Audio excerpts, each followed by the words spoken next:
Hi, sorry, I've got to go. I'm going to do a message on how to become a thought leader.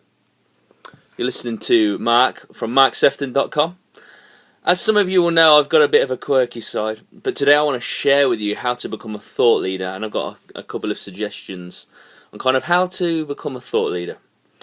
My first point really is to say to you that you've got to have access. You've got to have access to the right people.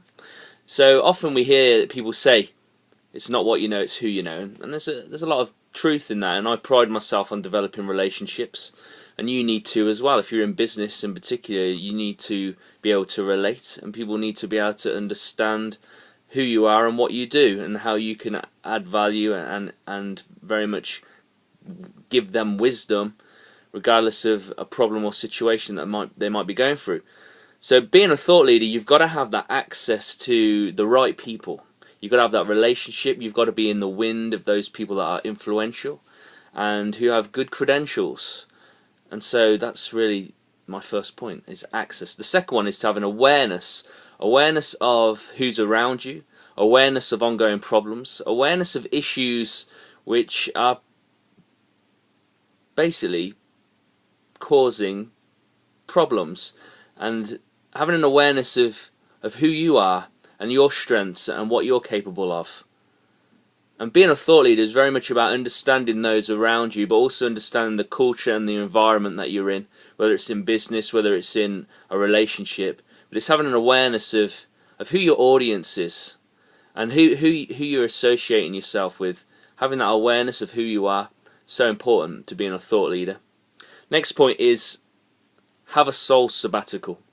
When was the last time that your soul had a sabbatical, where you just took time out to rest and recover your mind, your will and your emotions? In order for those thoughts to be instigated, encouraged and provoked, they need to enter into a season of rest where you just take time out. You take time out from the hustle and bustle, that you take time out just to be quiet. And if you're like me, you get really enthused and buzzed by being around people, but really it's so important, to take that time out. So just make sure you have a soul sabbatical. It will really help you in becoming a thought leader. The next point is to push boundaries, challenge the status quo, be curious. Don't settle for an opinion or a thought just because somebody else says it's this way. Explore it for yourself, test it, apply it to your own life. Check its fruit, check its value. Is it really giving you what you need it to? And I think as a thought leader, you have to be one who does push the boundaries, who challenges, who's curious, who doesn't just take somebody's answer as gospel truth, but somebody who actually takes it on board themselves, experiments with it, expresses it, and allows it to kind of play a part in their life and get their own personal revelation on the subject. So push boundaries.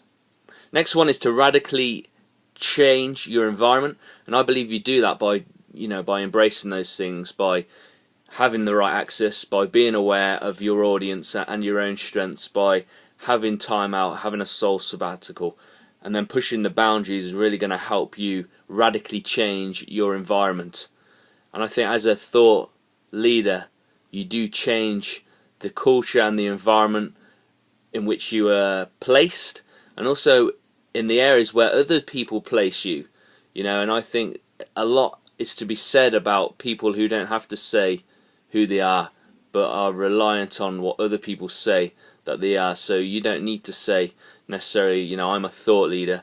People will pick you out and shine the light on you and say, you know what, Mark, you know what, Paul, you know what, Steve, you know what, Tony, you know what, Claire, you're a thought leader. You challenge the status quo. You have access to a great influence of people. You're aware of your surroundings and those that you work with. You take time out to rest and recover. And I think that's really, really important. And the last point is, when you embrace this and all these fundamentals and facets of being a thought leader, it's then where your message and who you are and your brand goes viral. People from all over the world start to pick up on your message and on what you're trying to share You know, there's some incredible bloggers out there that have thousands and thousands of followers all over the world. It doesn't even matter anymore about geography. You can have a client, you know, anywhere in the world. And I just think the more that you are aware of creating your own brand, your own revolution, and you embracing those things, you're really going to bring yourself to the thaw of being a thought leader, somebody who changes the environment, somebody who carries the flame, who really just brings a new paradigm shift and a new way of doing things and a new way of seeing things in particular, and increasing your vision. And that's what I believe will help you become a thought leader. You can find out more about me at marksephton.com, and I look forward to picking up your messages at the bottom of this video. I really encourage you to do that. That really just helps me understand that what I'm sharing is really helping and influencing people. And I hope you have a great week. Cheers.